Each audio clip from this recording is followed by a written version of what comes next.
Buenos días a todos y a todas de nuevo y bienvenidos a esta segunda parte de la segunda jornada del seminario doctoral sobre la modernización y gobernanza del proyecto europeo en un marco plural con valores y objetivos compartidos en el marco de las becas de investigación europeas del Premio Europeo Carlos V a don Marcelino Oreja. En esta segunda sesión de esta mañana tendremos con nosotros a Ruth Ferrero Turrión, de la Universidad Complutense de Madrid, que nos va a hablar sobre la externalización de las políticas migratorias y fronterizas en la Unión Europea y el triángulo imposible sobre seguridad, democracia y estabilidad. La va a acompañar en la mesa, presidiendo este panel, Paola Amadei. Ella es directora ejecutiva de la Fundación EULAC, antes fue directora ejecutiva antes de ser directora ejecutiva de la Fundación EULAC, con sede en Hamburgo, si no me equivoco, se desempeñó como embajadora de la Unión Europea ante Jamaica, Belice, Bahamas, las Islas Turks y Caicos y las Islas Caimán, además también ante Eritrea. Comenzó su carrera profesional como experta y consultora en la Comisión Económica de Santiago de Chile y posteriormente se integró en la Comisión Europea, donde ha trabajado particularmente como Desk Office para Malawi y Santo Tomé, en la DG de Cooperación y Desarrollo, así como jefe de sección de la Delegación de Colombia y Ecuador. Como podéis ver, Paola Amadei además tiene un perfil muy ligado al tema latinoamericano, que es un tema que la Fundación lleva trabajando desde hace 2 años, desde que pasamos a ser Fundación Academia Europea a Academia Europea Iberoamericana, con lo cual también tiene esa perspectiva y que de alguna manera, aunque sí que estamos trabajando y este tema que se va a tratar hoy es sobre las políticas migratorias y normalmente solemos pensar en cercano, ¿no?, a esas cuestiones migratorias que nos tocan más de cerca por parte de la cercanía con África y con el Mediterráneo, pues también en Europa tenemos un alto porcentaje de inmigración latinoamericana y ella sí que nos puede dar también esa perspectiva de cara a la presentación que hará la investigadora Ruth Ferrero Turrión. Sin más dilación, quiero agradecer a Paola Amadei, con la que llevamos ya un par de años colaborando en diferentes tipos de encuentros académicos, que estoy seguro habrá muchos más. Hemos tenido ya la ocasión de coincidir en diferentes cursos de verano y agradecerte el haber hecho el esfuerzo de venir desde Hamburgo para estar con nosotros y la audiencia es toda tuya. Muchas gracias, Paula. Muchísimas gracias, Miguel, por tu presentación. No es absolutamente un esfuerzo llegar a Yuste. Es verdad que un tanto lejos de Hamburgo, pero no es para nada un esfuerzo porque uno llega aquí y se regenera a partir de las discusiones y de los impulsos que se reciben en eventos como estos. Entonces, para mí es un gran privilegio poder estar en este espacio. Es la segunda vez que vengo aquí a Yuste, el año pasado durante el campo de verano y ahora en esta oportunidad. Y estuve muy agradecida con la Fundación para el ofrecimiento de colaborar en esta oportunidad. Ahora, no sé efectivamente si mi experiencia y mi background corresponde a lo de este grupo, donde veo que todos, si no la mayoría, se ocupan de tema académico. En cambio, mi experiencia, mi trabajo es más bien desde las trincheras de las organizaciones internacionales y de las relaciones internacionales. Y no tengo tampoco amplitud de don Marcelinos, que ha combinado su experiencia en la práctica con una gran experiencia académica. Entonces, como digo, mi trabajo es en las trincheras, donde, como decía Obama en su momento, no tenemos esa opción de la pura indignación. A veces hay que mancharse las manos y seguir adelante, ¿no? Entonces, estamos en eso.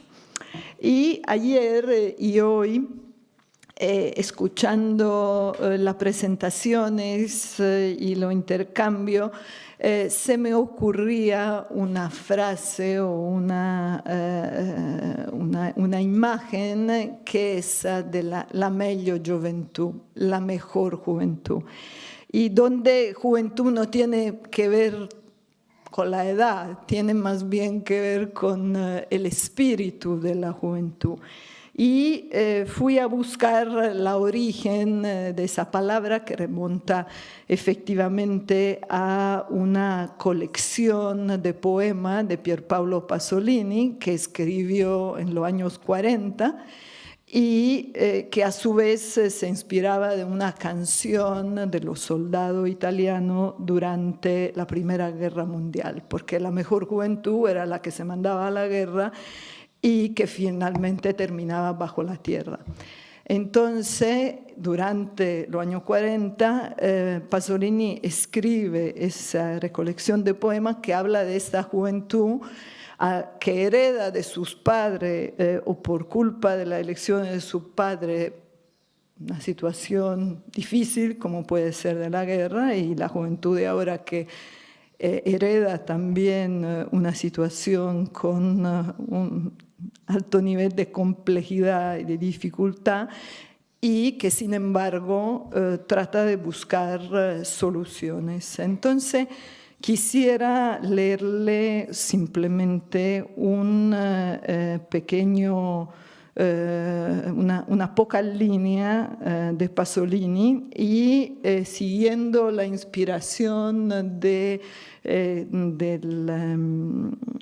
relator precedente, la voy a leer en italiano y después la voy a traducir al español por su beneficio. En realidad, el idioma en el cual fue escrito tampoco fue italiano, fue el friulano, pero Pasolini mismo lo tradujo después al italiano para permitir su difusión, porque la censura de la época no permitía de presentar texto en un idioma regional. Entonces, primero in italiano: siamo stanchi di diventare giovani seri o contenti per forza, o criminali o nevrotici.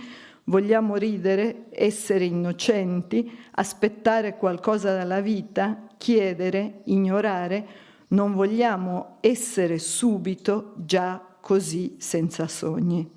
Entonces, en español, estamos cansados de volvernos jóvenes serio o estar contentos a la fuerza, o criminales o nevróticos.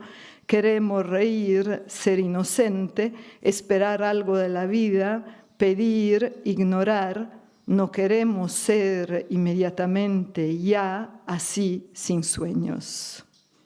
Mi traducción evidentemente no puede igualar la traducción de Pasolini, pero creo que el concepto tiene que quedar. O sea, al llegar acá venía con, y desde tiempo, con todo el pesimismo de la situación actual, pero creo que una ventaja de venir aquí a Yuste en esos días es poder no ir también, o por lo menos yo me iré con también el optimismo de esta mejor juventud. Entonces pasamos a un exponente de esta mejor juventud, y que es Ruth, Ruth es en edad quizá un poco más grande de los demás candidatos de esta promoción. Y eso tiene que ver con su experiencia también y su incursión en el mundo también de las prácticas y de la trinchera de la administración y de la política, pero digo yo también, por suerte, ha vuelto al mundo de la academia y ha llevado a este mundo de la academia también toda la experiencia que había recolectado en sus andanzas por los ministerios, la Moncloa. Y he vuelto a mirar su currículum completo, no solamente el reducido que está incluido en nuestra acta, y efectivamente su recorrido de actualmente profesora en la Universidad Complutense la ha llevado por muchos espacios, pero creo que el resumen de todo lo que yo he sacado es que vive, respira y habla temas de migración. Y un tema así como tan candente y en el cual creo que coincidimos con Ruth, que se juega también la identidad de la Unión Europea.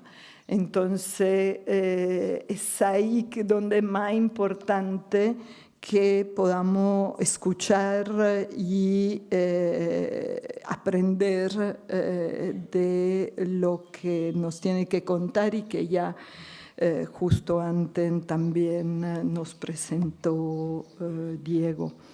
El tema de la tesis doctoral de Ruth, el principio de condicionalidad y externalización de la política, y ha mirado el caso concreto de los Balcanes occidentales. Y hoy entiendo que se va sobre todo a concentrar sobre lo que ella llama el triángulo imposible entre democracia, seguridad y estabilidad. Yo quisiera pensar que actualmente sea un triángulo imposible, pero que haya todavía posibilidad de restablecer ese triángulo, que sin embargo en ese momento, en vez de ser un triángulo equilátero, se ha vuelto un triángulo con un lado muy largo y especialmente con este lado de seguridad extremadamente extenso. Doy la palabra ahora a Ruth. Muchas gracias. Vuelvo al frente, así puedo mirar bien la pantalla.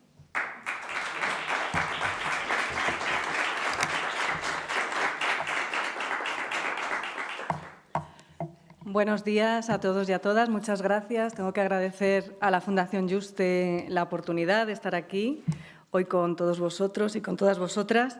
Y lo que quiero intentar hacer en esta ponencia, con esta ponencia, es básicamente testar un modelo conceptual que tiene que ver con hacia dónde quiere ir Europa, y lo quiero testar sobre un caso concreto que es el caso de la externalización fronteriza hacia Balcanes occidentales y las consecuencias que tiene ese proceso de externalización para los países que están afectados, ¿no?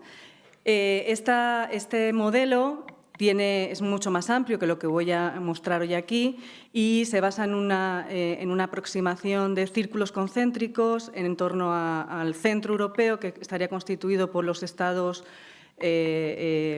fundacionales del proyecto europeo.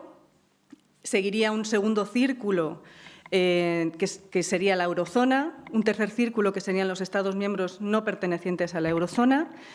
Tendríamos los países candidatos y, finalmente, los estados de la vecindad.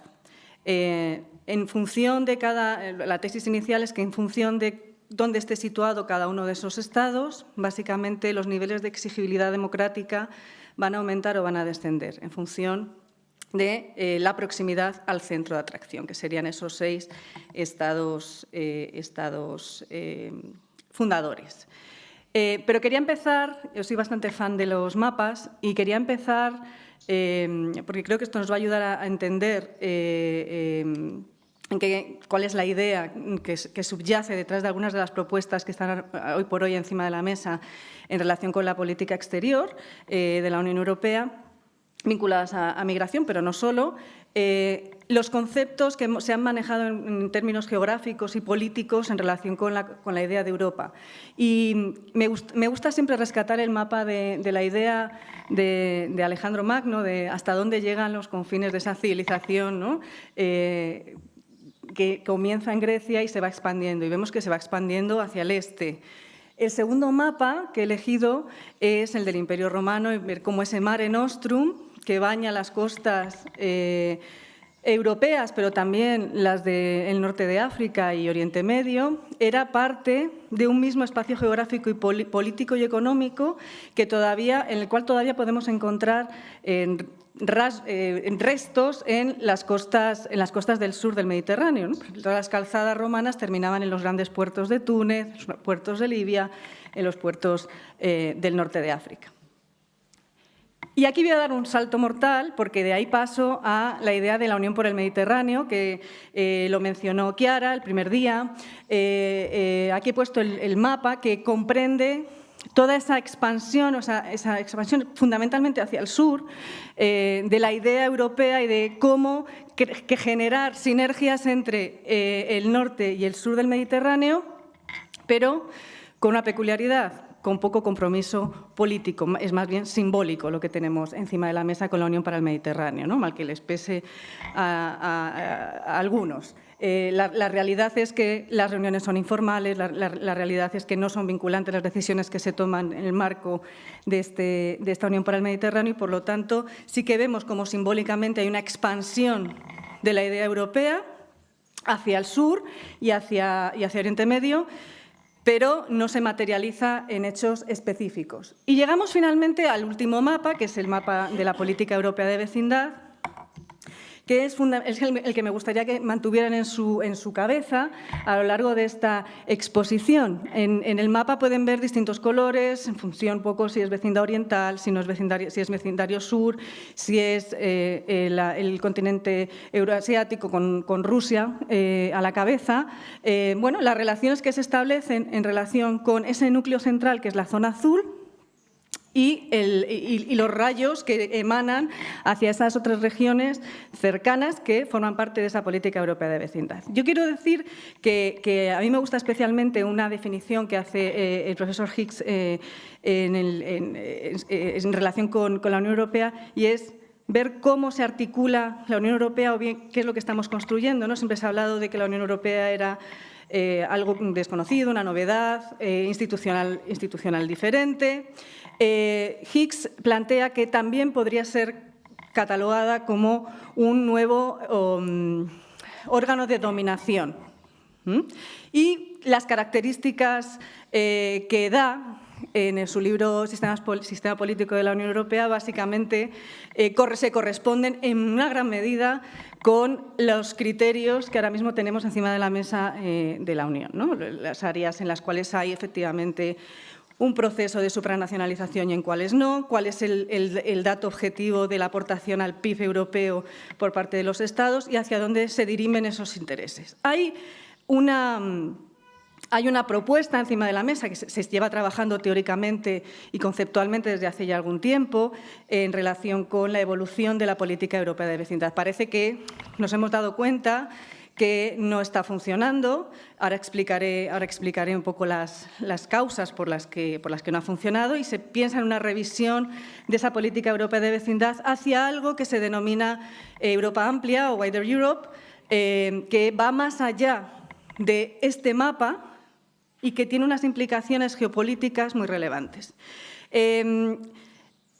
Por eso decía que quería testarlo en este entorno privilegiado y con estos compañeros bien formados e interesados en estas materias, y me tiro un poco a la piscina lanzándome a lanzar una propuesta que combina geopolítica con cuestiones de política europea. Voy a comenzar con la cuestión de Europa, ¿no?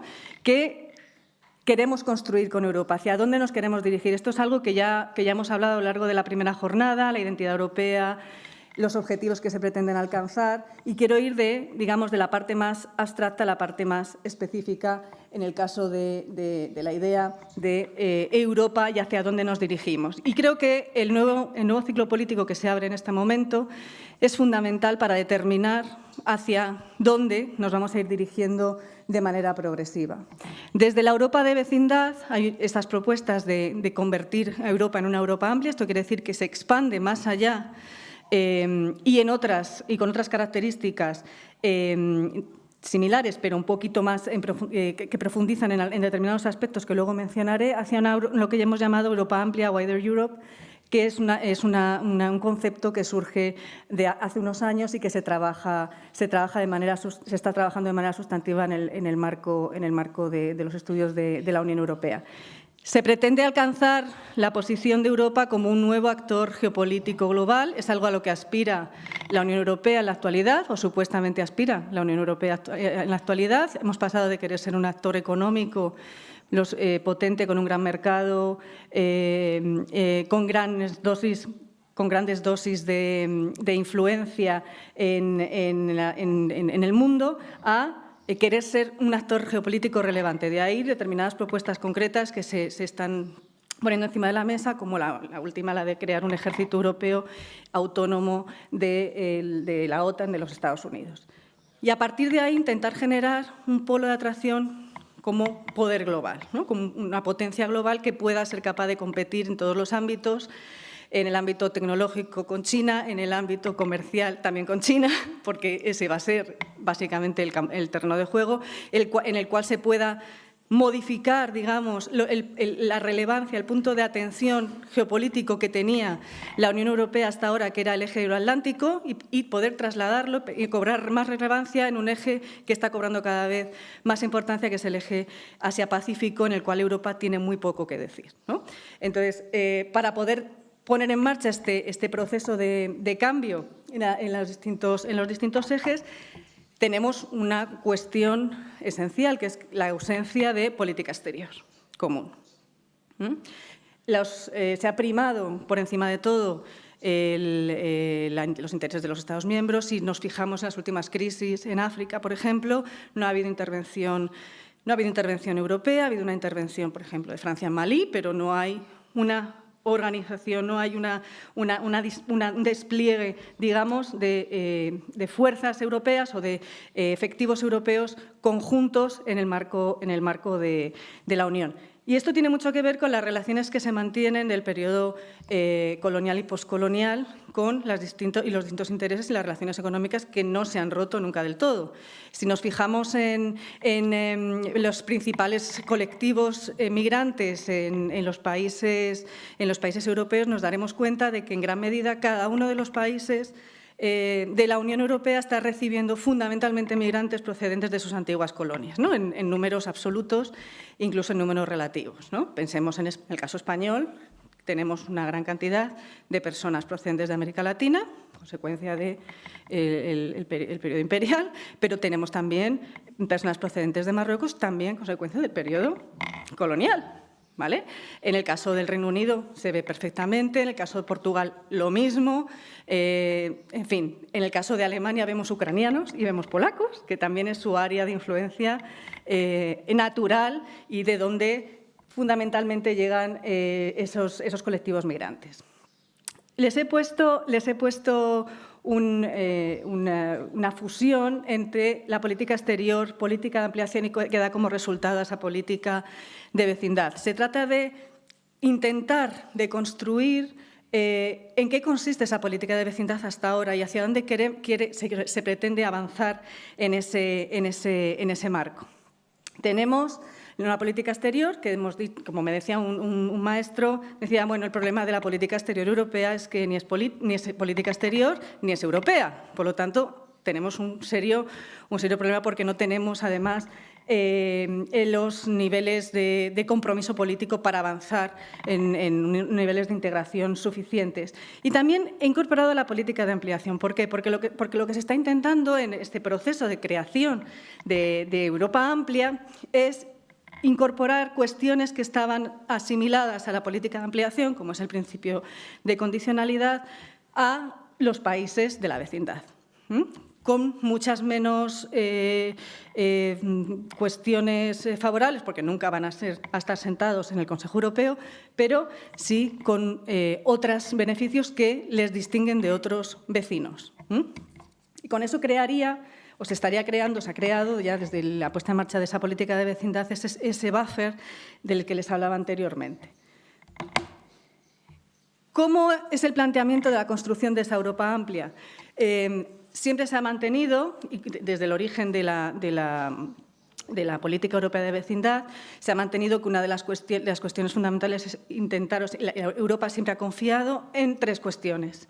Nuestros valores son los mejores y, por lo tanto, tenemos que exportarlos. Nuestros modelos de democracia son los más eficaces y, por lo tanto, tenemos que exportarlos porque si han funcionado aquí deben de funcionar en otros lugares. Y nuestras normas, nuestro marco legal, nuestro Estado de Derecho. Estos 3 pilares son sobre los que se sostiene, digamos, la confianza de la capacidad de ese poder blando, la expansión de ese poder blando y el incremento de la influencia europea en los países que se encuentran en el marco de la vecindad, tanto sur como oriental, pero también en el marco de los países de la ampliación. Estoy pensando no solo en Balcanes, sino también en Turquía. ¿Qué es lo que hemos estado observando a lo largo de los últimos años con la crisis en Ucrania, con la crisis turca? Que esto no funciona. Tenemos un círculo virtuoso en el cual comenzamos con los procesos de condicionalidad. Si quieres ser miembro de esa política europea de vecindad, tienes que cumplir unos determinados requisitos, intentar cumplir las hojas de ruta, lo estamos viendo de manera permanente con los Estados candidatos. Intentamos que haya un isomorfismo de valores, modelos y normas en los países de la vecindad. ¿Para qué? Para conseguir un momento de estabilidad. ¿Por qué? Porque a Europa le interesa que ese buffer externo se mantenga dentro de los niveles de estabilidad suficientes, de tal manera que las potenciales crisis no afecten a los otros círculos concéntricos sobre los que está dibujado. Para que eso funcione, tiene que ser eficaz esa exportación de valores, normas y modelos. Tiene que ser eficaz y, por tanto, tiene que haber una institucionalización tanto de regímenes democráticos, de incorporación de normas del acervo comunitario, etcétera, etcétera. ¿Y qué nos encontramos en este círculo? Que finalmente llegamos a lo que se ha dado en llamar estabilocracia. Y esto lo encontramos, ahora iré a lo que significa este concepto, esto lo encontramos tanto en la vecindad oriental como en la vecindad sur, como en el marco de los países candidatos. ¿Qué significa esta palabra estabilocracia? Básicamente hace referencia a lo que les comentaba antes de los niveles de exigibilidad. Tenemos un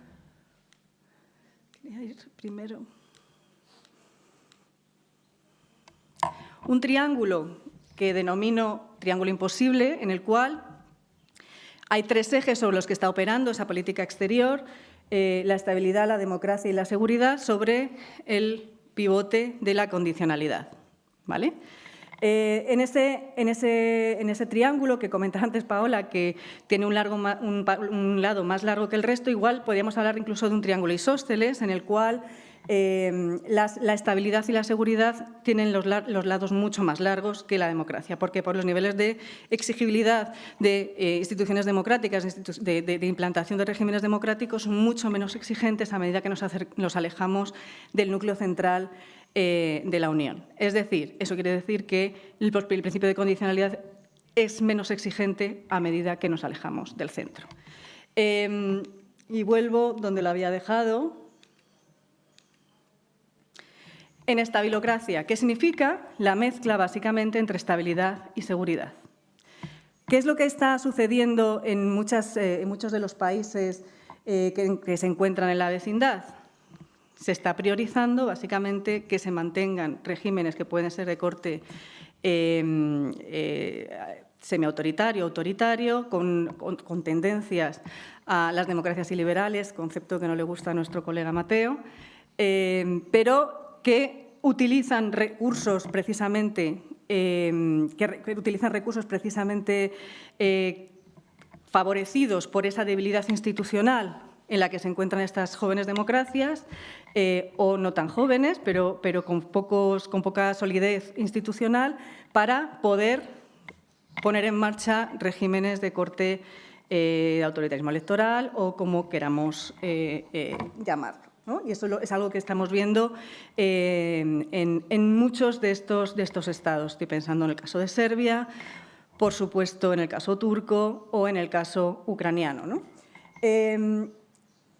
Esta lo voy a pasar y vamos a hablar de ese nuevo orden fronterizo que se genera en torno a estos círculos concéntricos que les mencionaba con anterioridad.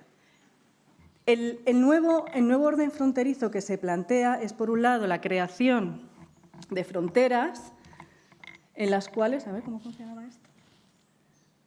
No lo voy a usar.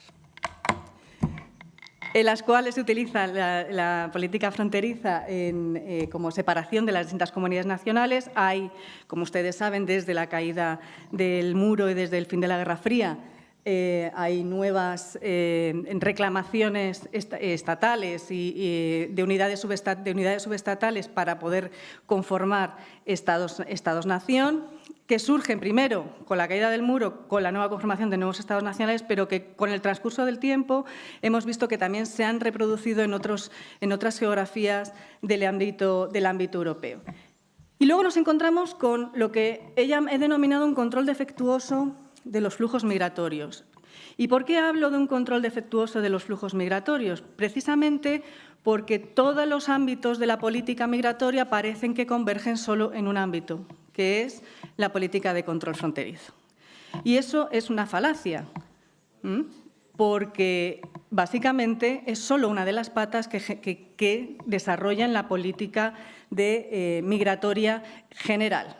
No podemos focalizar todo nuestro ámbito de gestión pública hacia el control fronterizo porque hay una mala gestión de los flujos en ese caso. Lo que hay que hacer es, como bien dice la Agenda Europea de Migración, sobre la cual volveré más adelante, utilizar distintas facetas de la política migratoria para poder hacer una mejor gestión de los flujos. No se pueden poner puertas al campo.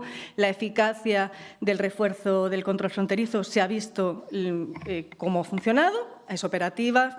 Podemos discutir luego los mecanismos por los que ha sido operativo y se han reducido precisamente esos flujos, pero la cuestión es que se ha de tomar políticamente una resolución que sea de tipo estructural en relación con la gestión de los flujos y no de tipo coyuntural, es decir, que sea algo más proactivo que reactivo, que es uno de los grandes problemas que tenemos en la actualidad. Además de ese nuevo diseño de las fronteras, pensemos que en el caso de los países de Europa del Este las fronteras han sido muy porosas, hay mucha movilidad intrafronteriza, como consecuencia además de una herencia histórica que tiene mucho que ver con la disolución imperial y esa movilidad interna dentro de los grandes imperios, pero hay una enorme internacionalización de conflictos que son regionales que se convierten en conflictos globales. Y eso lo podemos ver en tres áreas fundamentales de las políticas. Tienen que ver cómo el proyecto europeo, en primer lugar, choca en ese momento de expansión, de construcción de la Europa amplia, con el proyecto euroasiático de expansión ruso. Tenemos una franja en la cual coludan los dos grandes proyectos, en el cual chocan además esos tres pilares del isomorfismo que propone la Unión Europea, que es la exportación de valores, la exportación de normas y la exportación de modelos políticos, con lo que propone Rusia, y todo eso colude en una región específica que es lo que para nosotros es la vecindad oriental. Y su principal caso de estudio, digamos que es el caso ucraniano, ¿no?, que ha determinado al final la división del territorio por mor de de los dos grandes potencias regionales que están enfrentadas. Política energética, esencial para entender cuáles son los intereses políticos y económicos de Europa y de otras potencias globales y regionales en las áreas que tienen que ver con la vecindad sur, la vecindad este y los países de la ampliación, en este caso Balcanes y Turquía. Es esencial para entender determinadas políticas, determinados diseños de las políticas, cómo están operando unos determinados intereses en el entorno de la política energética. Pensemos, por ejemplo, en las revueltas en la República de Macedonia del Norte hace un par de años, antes de cambiar el nombre, cuando parecía que es verdad que había un determinado interés por parte de Moscú en controlar el territorio macedonio, porque por ahí iba a pasar un gasoducto que iba a comunicar Rusia con el centro europeo, ¿no? Y en el cual además estaban involucrados un montón de bancos austriacos. Por lo tanto, estas son cuestiones que tenemos que tener en la cabeza a la hora de ver cómo está operando la Unión y cómo está compitiendo con otros actores globales en este marco. Y ahí es donde entraría lo que se ha dado en llamar esferas de influencia. Esferas de influencia normalmente se utiliza para hablar de los intentos rusos de controlar las decisiones políticas de los Estados nacionales de su entorno, pero yo creo que también hay un interés por parte de Europa en controlar determinados territorios. ¿Por mor de qué? Por mor de las políticas de condicionalidad para que determinados actores políticos operen en la dirección que ellos quieren. ¿Cómo pasamos de cómo evolucionamos en esa Europa amplia, política de vecindad, política de ampliación? ¿Qué es lo que tenemos que tener en cuenta? En primer lugar, tenemos que ver cómo se está cooperando a nivel regional con los estados que se sitúan en esta periferia europea, ¿no? ¿Cuáles son los tipos de cooperación regional que se están impulsando?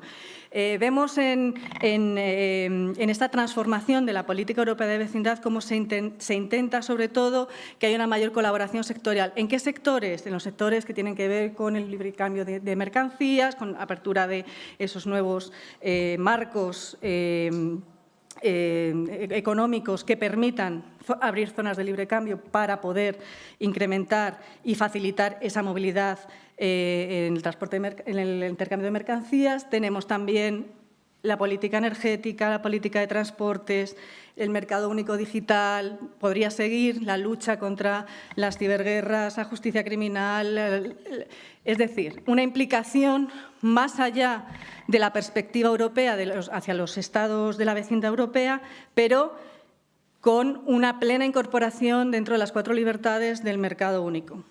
Y pondría un asterisco, salvo una de ellas, que es la movilidad de personas. Y esto se realizaría a través de ¿qué? A través de favorecer la presencia de las relaciones institucionales entre los países de la vecindad en igualdad de condiciones que la Unión. ¿Qué es lo que nos estamos encontrando? Que la principal aproximación a estos estados es la aproximación securitaria. Es decir, si tú cumples, ¿no? O sea, de una forma sencilla, si tú cumples con lo que yo te voy a solicitar en materia de seguridad, con un concepto que es un concepto de seguridad nacional, fundamentalmente, no hay un traslado no hay una conversión hacia una conceptualización del modelo de seguridad humana, porque el centro del peligro, el centro de la amenaza son las sociedades europeas, ¿no? Y como hay que protegerlas, lo que yo estoy solicitando es, básicamente, que haya un control fronterizo que me permita, por un lado, controlar los flujos migratorios y, por otro lado, la cooperación en materia de terrorismo. Eso sería un poco el principio de condicionalidad sobre el que se estaría articulando las relaciones con estos países de la periferia europea. ¿Qué más? Tendremos que construir precisamente ese buffer como área de seguridad frente a otras potenciales amenazas de otras potencias que efectivamente tienen interés de tipo geopolítico y geoestratégico en las mismas regiones que nosotros. ¿Por qué razones? ¿No? Diríamos, ¿por qué Estados Unidos puede tener interés, no sé, vamos a decir, en Oriente Medio, por ejemplo? ¿No? Esto son cuestiones que hay que poner encima de la mesa. Parece evidente que hay un interés claro de Estados Unidos de no dejar el control en el ámbito, en la zona de Oriente Medio, porque tradicionalmente además ha estado allí siempre, porque tiene intereses políticos y geopolíticos con el tema de Israel, con la cuestión palestina, etcétera, etcétera, y luego todo el despliegue que hace para el control también de recursos energéticos que proceden de Europa, del continente euroasiático. El caso de China es paradigmático, es el nuevo actor, o no tan nuevo, el nuevo actor en la casa, un actor que cada vez se cobra mayor influencia. Pensemos en el caso del norte de África, tanto China como Rusia están metiendo un montón de dinero para poder controlar esos territorios a través de soft power, fundamentalmente, ¿no? Controlar los recursos energéticos, fundamentalmente en el caso chino, y en el caso ruso, para poder controlar determinadas maniobras que pueda haber en el ámbito de la seguridad. Y cuidado, porque en gran medida también se puede utilizar la cuestión de los flujos migratorios como arma política por parte de alguno de estos dos actores, que de hecho es lo que está sucediendo en el caso de Libia, ante la perplejidad de los europeos. Nos encontramos, por lo tanto, ante una serie de objetivos que tiene que abordar la Unión como entidad internacional, como actor internacional, pero que en gran medida son contradictorios, porque si estamos solicitando, por un lado, que haya un cumplimiento de los principios de condicionalidad, que, como todos ustedes saben, están sostenidos por precisamente ese isomorfismo del que hablaba antes, de incorporación de valores, de incorporación de modelos democráticos, de incorporación de normas. Luego no hay una exigibilidad de alguna de esas partes a la hora de incorporarlos a la agenda de vecindad o a la agenda de esa Europa amplia de la que hablamos. Y no solamente sucede esto, sino que además, en algunos casos, incluso esos criterios pueden llegar a ser hasta discriminatorios, porque haya países que efectivamente cumplan con esos criterios, pero por no ser del interés geopolítico y geoestratégico para la Unión, queden fuera de ese área, ¿no? Podemos estar hablando de países más hacia el este o incluso más hacia el sur. Y lo que sucede también es que esa agenda política muestra grandes discontinuidades en función de los niveles de exigibilidad entre los países que son candidatos, los países de la vecindad. Pensemos, por ejemplo, en el nivel de exigibilidad que estamos teniendo en la actualidad con Turquía, que es un país candidato al cual directamente, antes lo mencionaba David, la declaración de intenciones es la palabra, ¿no? Entre no la Unión Europea, sino los Estados miembros de la Unión Europea que firman esa declaración de intenciones de manera individualizada. Recordemos que, gracias al Tratado de Lisboa, la Unión Europea es un actor jurídico global y, por lo tanto, puede firmar acuerdos como tal. El caso de la declaración de intenciones con Turquía, que es una vulneración flagrante del derecho de no devolución y, por lo tanto, del derecho internacional público, básicamente no lo firma la Unión Europea, sino los Estados miembros de la Unión Europea para poder evitar el control ejercido por el Parlamento Europeo sobre esa decisión, que hubiera bloqueado casi con toda certeza la aprobación de ese acuerdo.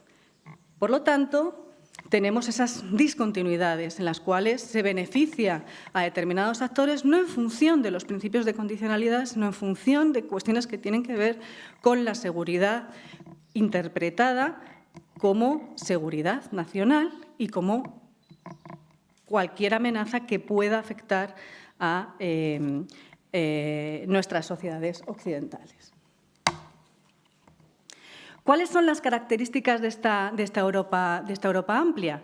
En primer lugar, tenemos la implosión de una nueva retórica en materia de política exterior, que viene de la mano de Mogherini. Recuerden el concepto de resiliencia de la última estrategia de política exterior aprobada, en la cual básicamente lo que se viene a decir es: señores, señoras de la vecindad, lo que tienen que hacer es que sus sociedades civiles sean resilientes, que aguanten el tirón, porque desde Europa no podemos favorecer los procesos de cambio político e institucionalización democrática.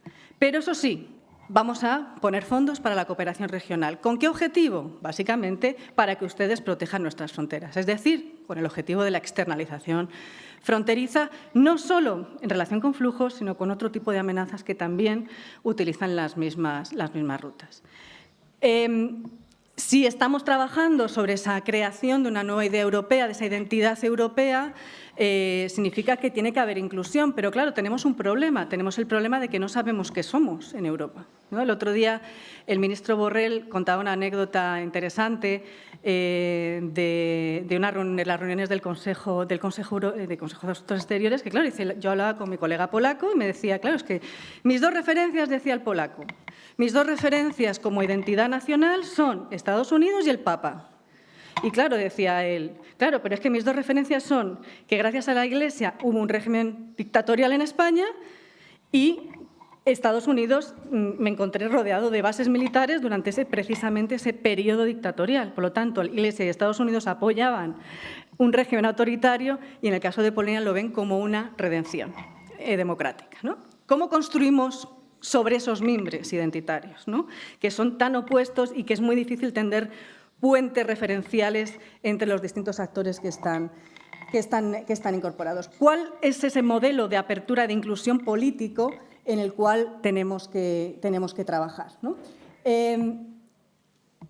Otra de las características que tendrían que incorporarse en ese concepto de Europa amplia es terminar precisamente con esas fracturas este-oeste, norte-sur.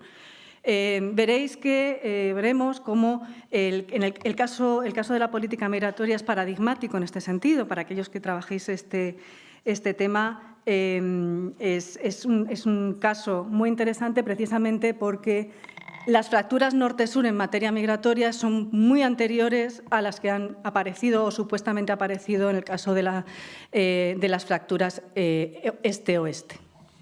Las Europas de la migración, que denominamos desde hace años ya algunos de nosotros, y que tienen que ver con cómo conceptualizamos el tema migratorio dependiendo de dónde estamos. No es lo mismo un migrante para un sueco que para un español.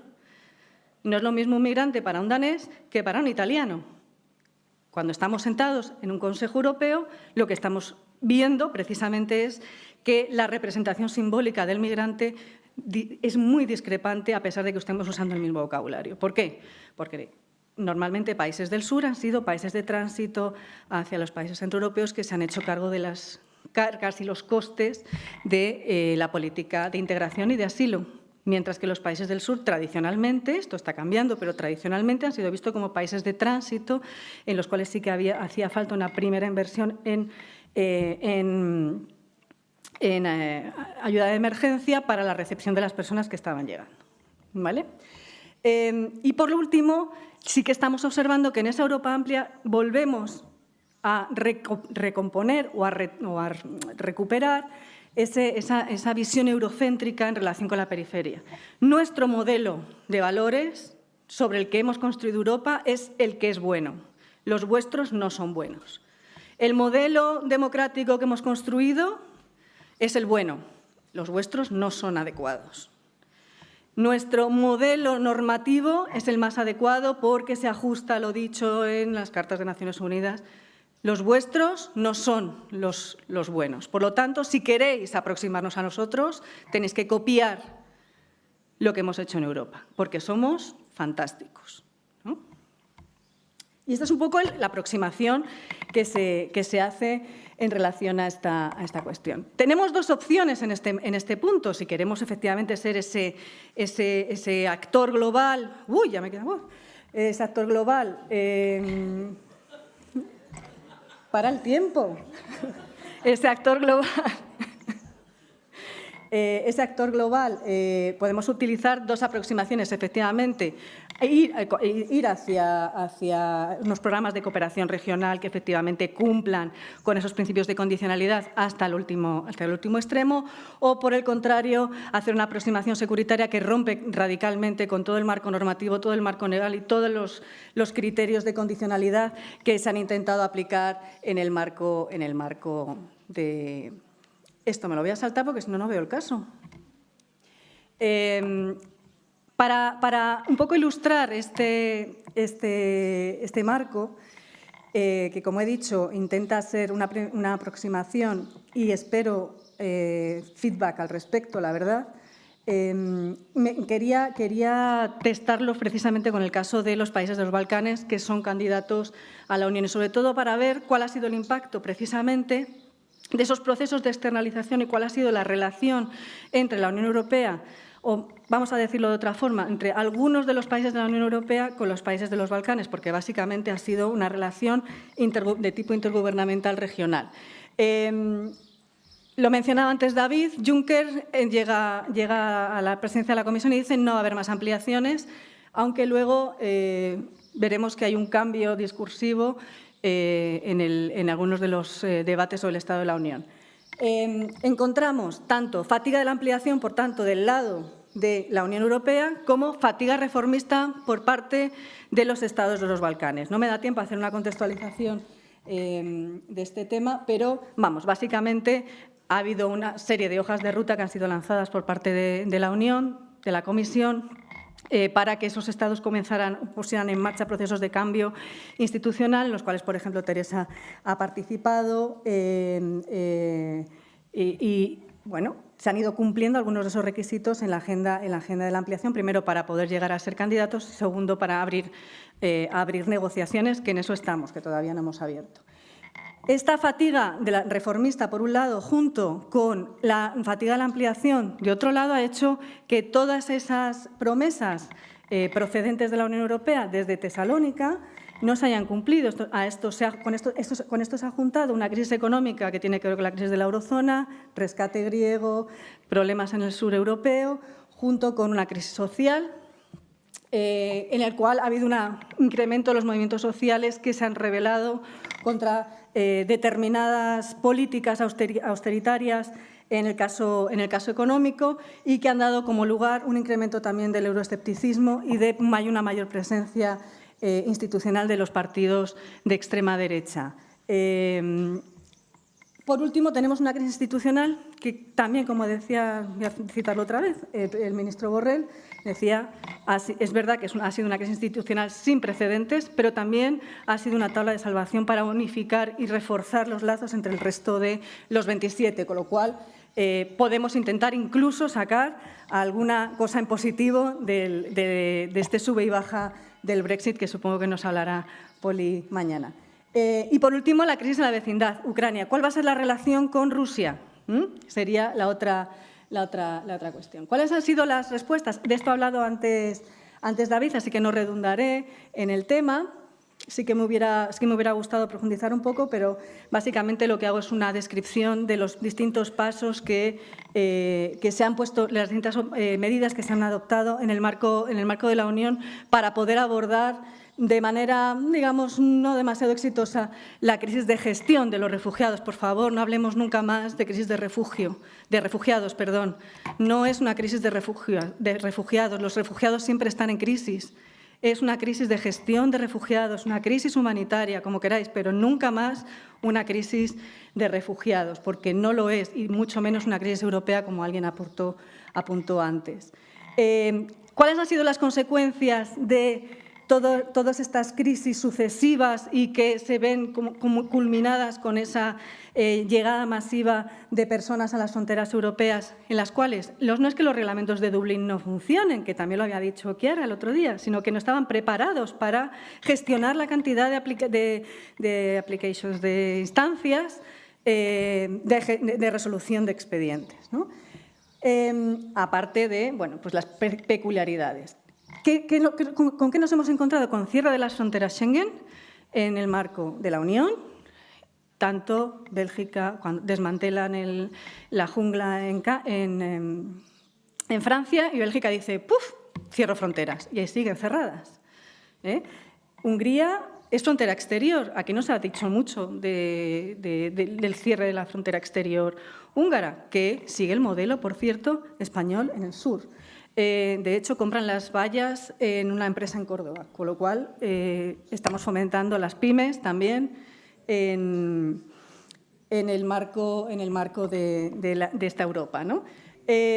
Bueno, el impacto en los Balcanes, y voy a necesitar 5 minutos más, pero no, bueno. Bueno, ¿cuál ha sido el impacto? El impacto, básicamente, una de las fases en el proceso de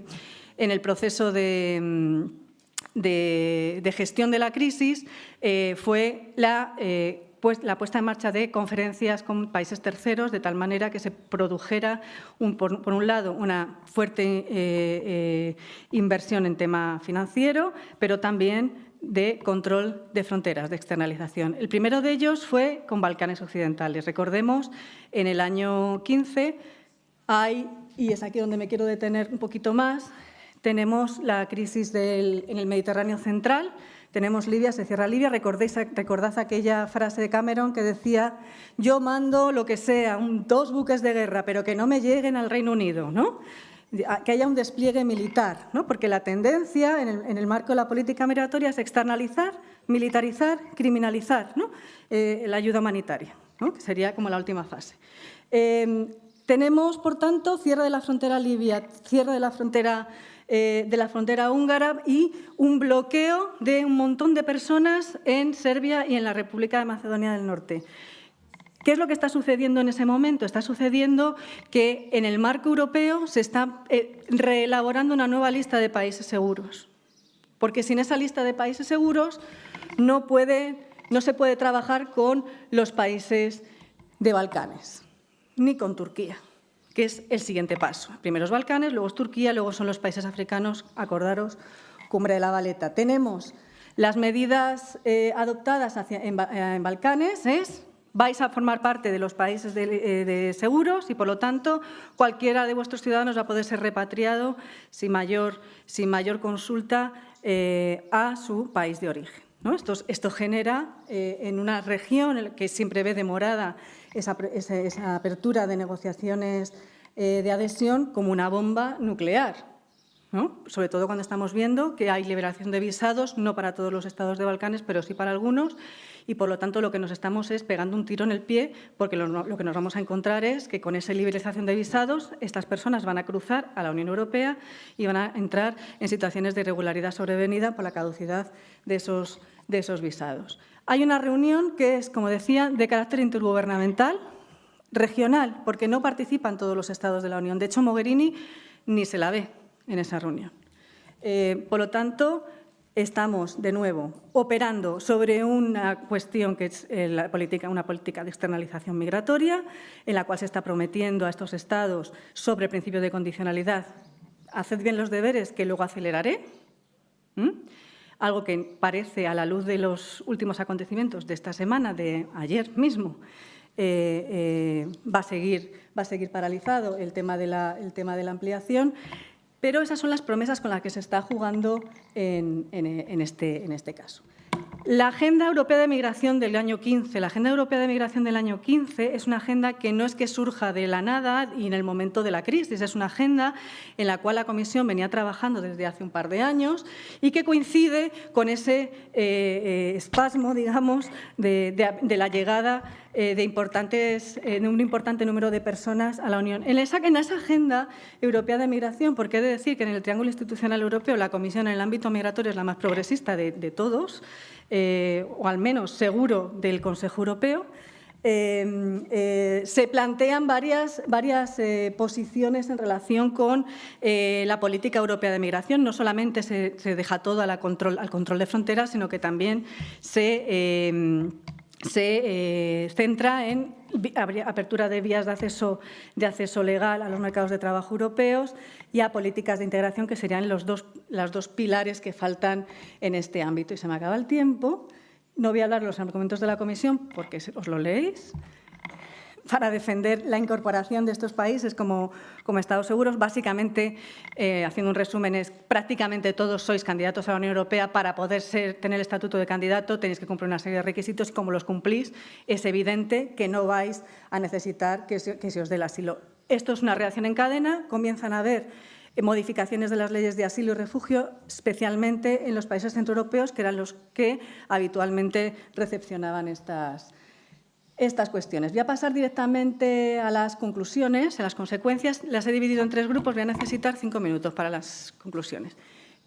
A nivel micro, a nivel medio y a nivel amplio, a nivel más extenso, el primer grupo de conclusiones son las que tienen que ver con el nivel micro. La primera tiene que ver con las consecuencias a nivel de los ciudadanos de los países de Balcanes. Tiene que ver con lo que les comentaba antes. No van a... Bueno. Vale, pues nada.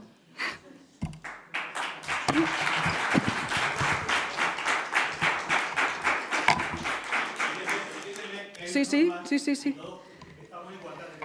Que sí.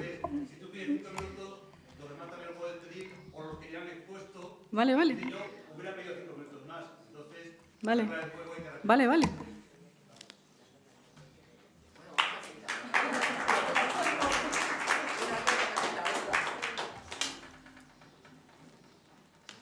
Una pena que no haya podido concluir esa última parte, pero a partir de la pregunta quizá podemos seguir ampliando sobre este caso.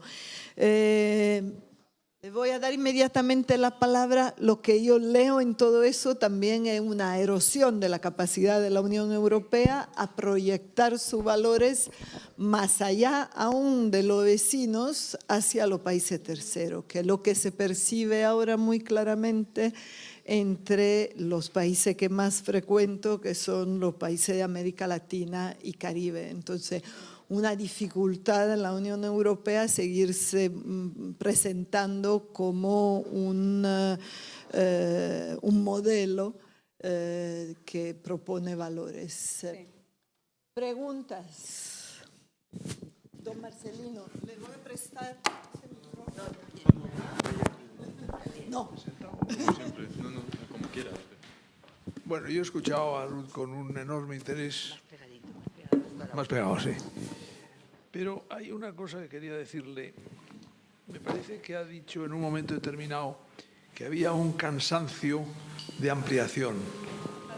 Yo me pregunto si no debía haber habido un cansancio antes. Es decir, yo siempre he tenido una gran preocupación. Yo he estado en una comisión en la que empezamos siendo 12 y pasamos a 15.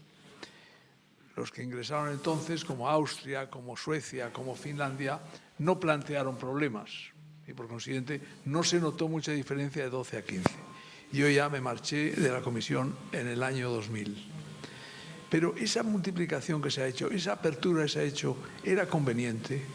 Yo recuerdo una reunión importante que en el año 90 convocó Mitterrand precisamente para hacer una cosa diferente, una coordinación de distintos países, pero no en el ámbito comunitario.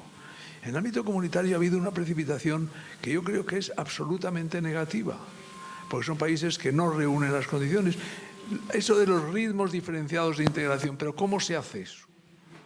Consciente, yo no tengo experiencia, porque tengo la experiencia cuando empezamos con los 12, que realmente aquello funcionaba muy bien, porque además teníamos un gran presidente de comisión, que era Jacques Delors. Luego, no quiero hacer ningún juicio sobre el siguiente presidente de la comisión, pero desde luego no llegaba al nivel de Jacques Delors. Pero sobre todo a mí lo que me preocupa es esa multiplicación de países. Es decir, yo no sé cómo vamos a poder funcionar. Es decir, y sobre todo hay unos países que están esperando, están deseando ingresar, y hay algunos países que probablemente están deseando también de que se integren, pero ¿vamos a poder funcionar de esa manera? No, es simplemente una cosa que está un poco, si se quiere, al margen de la explicación, que ha sido interesantísima. Yo tengo un montón de notas tomadas y he aprendido ya muchas cosas. Muchas gracias.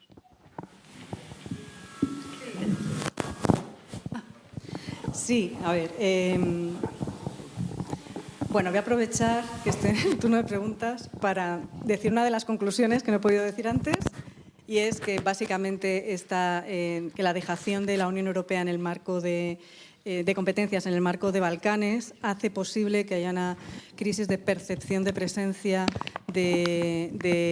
Europa en Balcanes y se haga crecer el euroescepticismo hacia la Unión Europea. Ya no se ve como la gran esperanza para salir de determinadas crisis, sino que se pone la mirada en otras potencias, como puede ser, por ejemplo, Rusia o China, fundamentalmente. En cuanto al tema de la fatiga de la ampliación, es algo de lo que se viene hablando desde hace tiempo y tiene que ver precisamente con esa gran ampliación del año 2004, en la cual, desde el punto de vista de muchos analistas, fue muy precipitada, pero se hizo por razones de tipo político, esencialmente. Y no deja de ser curioso que precisamente Hungría y Polonia eran los grandes alumnos aventajados del proceso de cambio político y económico en estos países, que a diferencia de las transiciones en el sur de Europa, recordemos que en estos países tuvo que tener lugar una triple transición. La transición política, propiamente dicha, hacia regímenes democráticos, la transición económica hacia convertirse en economías de mercado y una transición que podemos denominar institucional nacional en función de los autores, porque en muchos casos lo que se construye es una nueva institucionalidad, porque muchos de esos estados no existían, ¿no? Antes de la caída del muro, y en otros casos eran muy dependientes de otros terceros. Niza, precisamente, usted lo sabe perfecto, Niza es un tratado que se acuerda para que esa institucionalidad funcione en el proceso de toma de decisiones. Evidentemente no ha funcionado bien, evidentemente se aceleró demasiado pronto el proceso de ampliación a estos países y yo creo, y esta es mi modesta opinión, yo creo que parte de lo que estamos observando ahora mismo en los países de Visegrado tiene mucho que ver con esa rapidez y es intentar acelerar el proceso de integración europeo en sociedades que todavía no tenían lo suficientemente institucionalizadas las instituciones democráticas.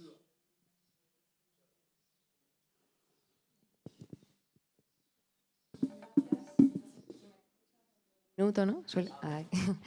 Me gustaría seguir la pregunta de don Marcelino, pero al revés, porque ya sabes cuál es mi tema, y preguntarte, aunque sea un poco difícil y una cuestión compleja y a lo mejor coyuntural para ti, pero sobre el efecto que puede tener dentro de la Unión Europea. Estábamos comentando también con Rosa pues, de la salida de Reino Unido en su caso. Para la política exterior, porque también mencionaste cómo la diferencia de intereses geopolíticos de cada Estado miembro dificulta también una posición común y luego pues su funcionamiento interior, el cambio del peso político de diferentes Estados que permanecen. Gracias. Sí, el Brexit decía que en parte ha servido como una especie de calmante, ¿no?, para las distintas crisis de las que veníamos en los últimos años. La crisis económica, la crisis de valores, que se habló también en el primer día, crisis institucional. El Brexit ha servido como pegamento entre los distintos estados. Veremos si una vez que esto pase, si es que pasa alguna vez, y se resuelve el tema del Brexit, se puede articular algo que vaya más allá de la unidad frente al Brexit. En el caso de la política exterior, yo creo que es muy relevante la pregunta, porque uno de los grandes pilares de la estrategia euroatlántica de la Unión Europea tiene que ver con la presencia del Reino Unido en Europa. Entre que tenemos a Trump por un lado, que tenemos el Brexit por otro, quizás esto pueda favorecer, aunque lo veo complicado, porque sobre todo yo ahora he estado trabajando un poco en la estrategia de seguridad nacional española y se autoidentifica a España como un país mediterráneo, europeo y atlántico, con lo cual estamos fuera de juego de cualquier ámbito geopolítico relevante en la actualidad, porque el eje se ha desplazado básicamente hacia Pacífico. Tendremos que ver cómo operan esos 27 en relación con aquellas potencias que pudieran acercarnos precisamente a ese eje hacia Pacífico. Por ejemplo, estoy pensando en los acuerdos de cooperación con Rusia, que llevan sin estar renovados desde el año 2007, ¿no? Entonces, bueno, quizás haya que replantearnos algún tipo de estrategia de más cooperación y menos competencia, o ver en qué medida nos interesa cerrar también más lazos con China o no. Pensemos que China también está utilizando la ruta de la seda para establecer relaciones bilaterales con países de la Unión Europea, que eso también generan disrupciones en el marco de la cohesión interior de los Estados miembros, ¿no? Entonces, sí, yo creo que es relevante la pregunta, obviamente no solo en política exterior, sino en muchas otras cuestiones, y que el tema del Brexit va a ser un antes y un después en el proceso de integración europea. También ha sido una vacuna, he de decir, para otras sociedades que en algún momento se plantearon la salida, como puede ser Francia, como puede ser la República Checa, que en algún momento pensaron que iban a ser los siguientes y así ha operado de modo de vacuna de manera radical. Así que en gran medida tendremos que agradecer a los británicos que hayan puesto esto en marcha.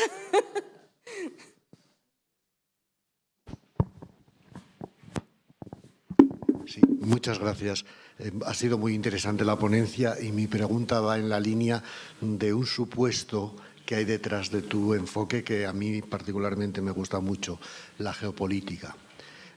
Tú has señalado algunos de los problemas que tiene la Unión Europea, es su alma, si la pierde o no, y has hecho referencia, pero quiero que, si es posible, la amplíes, a un contexto determinante que está detrás de todo esto, que es de largo alcance, diría Brodel, de larga duración, y es que el eje del mundo, el del dinamismo, se ha desplazado desde hace ya al menos 2 decenios a el área del Pacífico. Ya en el año 2012, que yo recuerde, Goran Terborn, en un libro muy famoso y muy difundido, El mundo, una guía para principiantes, señalaba que en aquel momento, y era el 2012, el 60% de la población mundial vivía básicamente en los países asiáticos ribereños del Pacífico y del Índico. Eso era el 2012. A 2018, las últimas cifras de la ONU ha aumentado muy significativamente. Dentro de muy pocos años, quizá un lustro, más de 7 de cada 10 habitantes del mundo vivirán ahí, en la India, en el Japón, en China, en Indonesia. Es decir, claro, un mundo en el cual casi 8 personas de 10 viven en aquella zona, un mundo en el cual la mayoría de la población está por debajo de 25 años, es evidente que va a tener que dominar a un mundo muy pequeñito. Espacialmente no somos ni el 7% del mundo, la Unión Europea, y encima no llegamos con 508 millones ni al 6% de esa población mundial. Todos ellos con edades superiores a 45 años. Yo creo que aquí hay unos movimientos de fondo de larga duración que hacen muy difícil que Europa siga siendo lo que hasta ahora ha sido. Y enlazando con la ponencia de Mateo, en el año 15 uno de los grandes periódicos alemanes tituló una cosa: los asiáticos son hoy mucho más ricos que los europeos occidentales. Y eso era el 2015. No sé, ¿qué puedes decir de esto?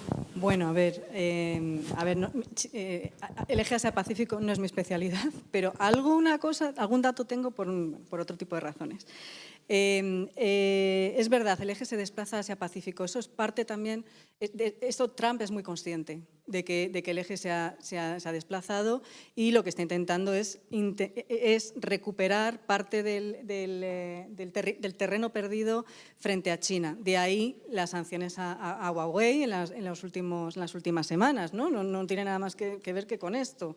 Las nuevas tecnologías chinas son muy potentes y son unos claros rivales de cara a las tecnologías norteamericanas. El problema con el que se va a encontrar Trump, con el caso este del 5G, que parece evidente, es que si hace un boicot a Huawei le va a hacer un boicot a Apple, porque importa, básicamente son los que fabrican las baterías de Apple, ¿no? de los aparatos de Apple, con lo cual entraríamos en un círculo vicioso. El caso de China yo creo que es una cuestión muy relevante.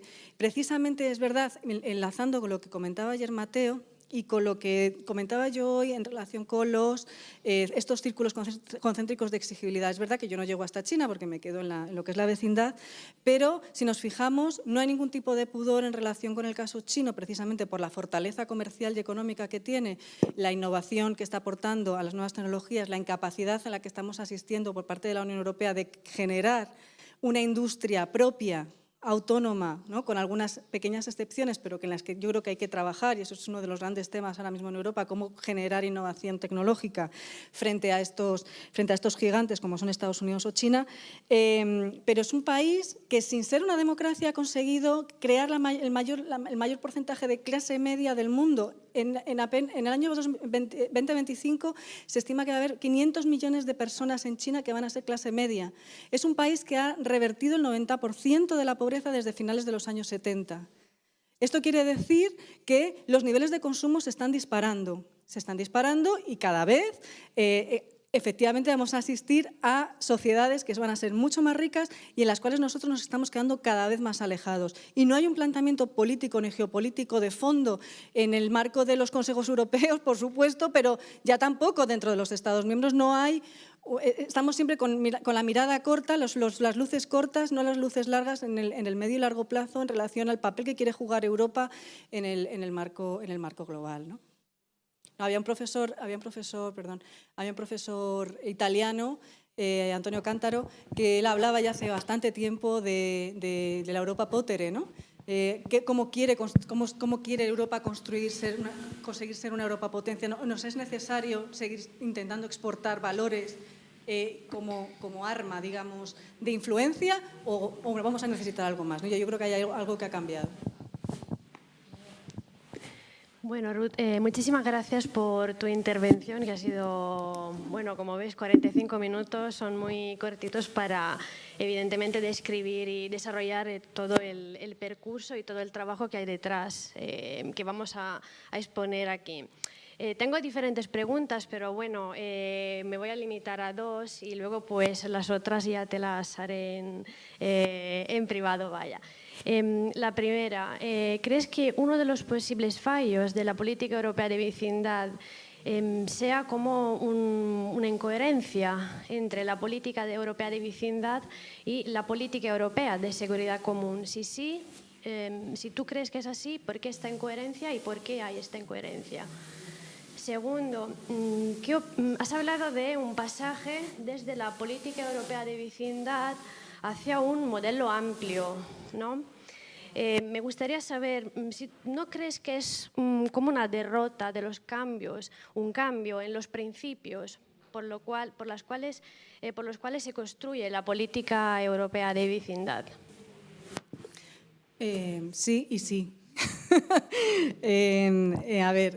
Sí, la política europea de vecindad está muerta. Está muerta ya desde la última renovación en el año 15. Ya se vio que era un parche lo que se había puesto ahí y que no servía. La ausencia de reacción eficaz y eficiente frente a lo que estaba sucediendo en los países del Mediterráneo entre el año 10, 11 y 12 y ya con la crisis libia y la crisis siria ha demostrado la incapacidad de la Unión Europea para afrontar situaciones de conflicto y posconflicto con resultados adecuados. No hemos sido capaces de enfrentarnos a esa situación de conflicto en el caso sirio, rescatando vidas humanas, aplicando algo que se ha aprobado en el Parlamento Europeo, como es el visado humanitario. Son instrumentos que tenemos y que no se han utilizado. Eso forma parte también de esa Europa europea de vecindad. Esa defensa de los derechos humanos no puede quedar reducida solamente al territorio de la Unión Europea. Si queremos realmente exportar valores, tendremos que exportarlos con todas las consecuencias. Y yo creo que eso es parte del problema. En cuanto a las incoherencias, bueno, es que básicamente no creo que haya una política europea de exterior, de seguridad común, vaya, no lo creo. Entonces, como creo que lo que hay son intereses individuales de Estados miembros, evidentemente la PEV no funciona. No funciona. Si echamos un vistazo cuando empieza a andar la política europea de vecindad en el año 2003 y echamos un vistazo a cómo están las cosas en el año 18, en el año 19, vemos que tenemos varios incendios que no hemos sido capaces de ayudar a apagar, porque no digo que apaguemos nosotros, ¿no? Porque tendremos que hacerlos en colaboración con las sociedades. ¿Y cuáles han sido las respuestas de la Unión Europea? La resiliencia. Señores, tengan paciencia, aguanten el tirón, que ya llegaremos con fondos sobre el terreno que van a ayudar a calmar esta situación. Que también tenemos una bomba demográfica en ese territorio. No va a servir solamente el proceso de externalización, los acuerdos bilaterales con estos países, cuando tenemos unos porcentajes elevadísimos de jóvenes por debajo de 25 años a 14 kilómetros del territorio español, ¿no?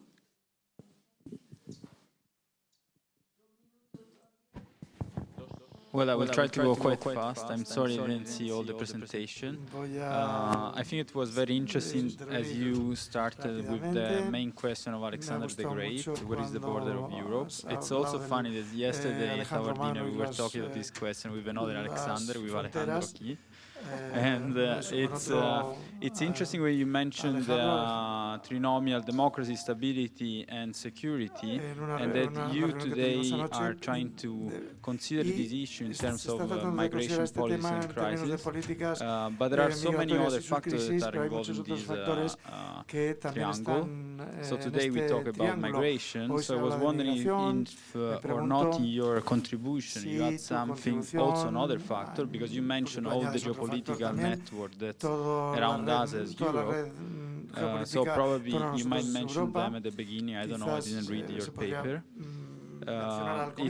It's interesting that a long time ago we were talking just about stability in terms of political stability, and now there is security as something that's related to migration.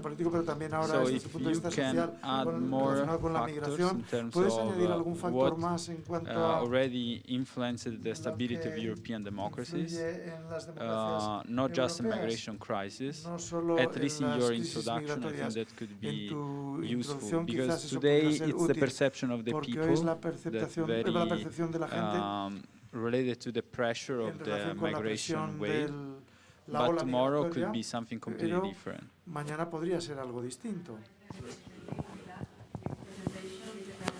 No hay micrófono, no se oye.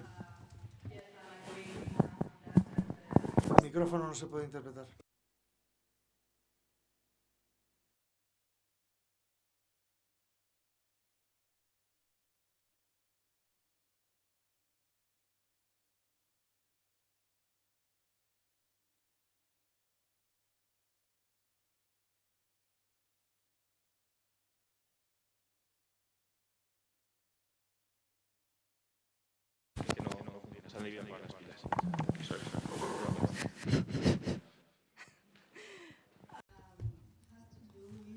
Tiene que ver, a mí me parece que el tema de la migración lo usan algunas fuerzas políticas para cerrar algunos otros aspectos, como el fin del Estado social, el estado del bienestar, la protección, culpar a algún colectivo concreto y obtener apoyo en las instituciones políticas. Muy bien, lo justo.